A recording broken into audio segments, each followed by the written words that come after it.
I used to think betrayal was a one-way street. Once you drove down it, you never came back. That was before last year, before the night my wife sat me down at the kitchen table and told me she had been seeing someone else. The words didn't land all at once. They came like hail on a tin roof, loud, shocking, but somehow distant. I just stared at her, at the chipped mug in her hands, at the little scar on her chin from when she fell off a bike as a kid. All these details of the woman I'd loved for almost 15 years, and yet in that moment she felt like a stranger. I wanted to yell, to slam something against the wall. Instead, I went very quiet. My silence scared her more than if I'd exploded. She kept talking, about loneliness, about how our routines had become prisons, about how she hadn't planned it. She said his name, and I felt it crawl inside me like a parasite. That night I slept on the couch, though I barely slept at all. Every time I closed my eyes I saw them together, imagined things I didn't want to imagine. By morning, the world looked drained of color. The weeks that followed were hell. I withdrew from friends. At work, I stared at spreadsheets until the numbers blurred. At home, the air felt heavy with unspoken words. She cried a lot. I pretended not to notice. We circled each other like wary animals, trapped in the same cage but unable to touch.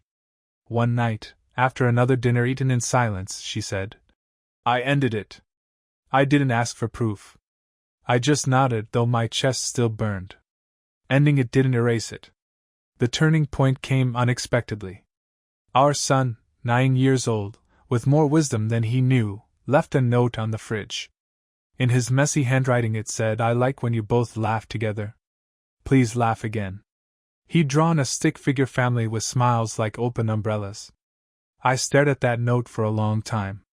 Something cracked inside me, not forgiveness, not yet, but the realization that our marriage wasn't just about me and her.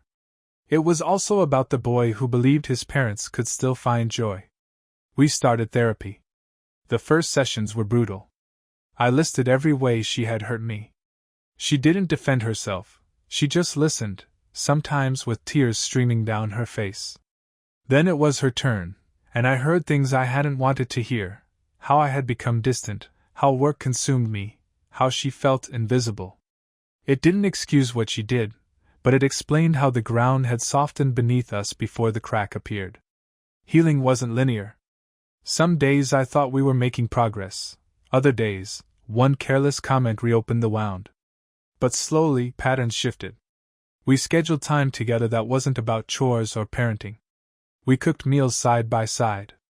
We took walks after dinner, like we used to when we were dating, when the world felt smaller and kinder. There was a night, about 6 months in, when we sat on the back porch watching the sky turn violet. She reached for my hand. For the first time since the confession, I didn't pull away.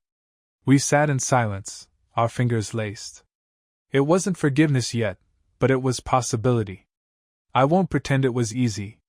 Trust doesn't return like a switch flipped on. It creeps back in tiny increments, a phone left on the counter without fear, a meeting that actually ends when she says it will, a glance that feels steady instead of evasive. Each small moment stitched something back together. A year has passed since that night at the kitchen table.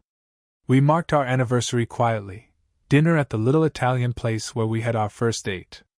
I looked at her across the candlelight, and realized I didn't feel the same as before. The innocence was gone, yes. But in its place was something more complicated, maybe more durable, a choice. Because that's what love becomes after betrayal.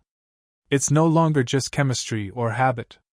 It's a decision you make every day, to stay, to try, to believe that people are flawed but not irredeemable. I don't know if everyone could do what we did. Some couples break, and that's valid too. But for us, the affair didn't end us. It stripped us down, forced us to rebuild. And in a strange, painful way, I think we see each other more clearly now, not as perfect partners, but as imperfect humans still choosing each other. Our son still leaves us little notes sometimes. Last week it said, "You laughed at dinner tonight?" I like that. We taped it to the fridge, right next to the old one. Proof that even broken things can make music again, if you're willing to pick up the pieces and try.